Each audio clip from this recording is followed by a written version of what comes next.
呢場紐約大暴雪絕對唔係講笑，係9年嚟首次發出暴風雪警告 （Blizzard Warning）。雖然多倫多平時係雪國，但今次紐約嘅災情確實更為嚴峻。以下係詳細嘅政府警告資訊。呢場係由強烈東北風暴 Nor'easter 引發嘅全美東岸大範圍降雪，受影響人數超過3500萬人。核心災區紐約市、長島、新澤西州沿岸、康涅狄格州 Connecticut 南部，影響由南面嘅特拉華州 Delaware 一直伸延到北面嘅麻省 Massachusetts 同波士頓。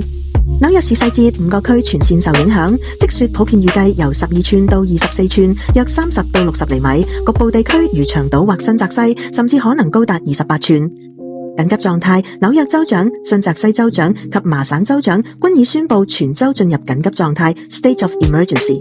交通禁令，紐約市長 Zoran Mamdani 宣布，由2月22日晚9點起，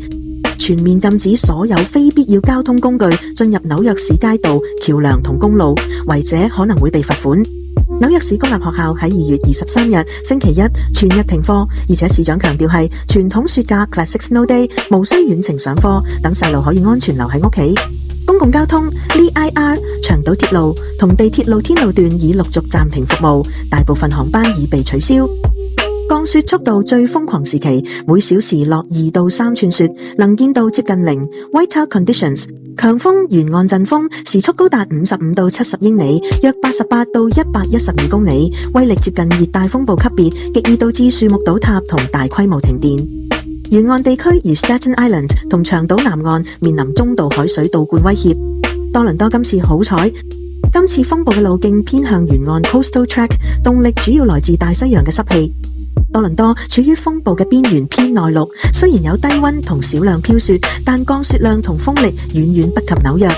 對比，當紐約喺度封城禁車應付2尺雪嘅時候，多倫多目前嘅積雪量同交通情況相對溫和，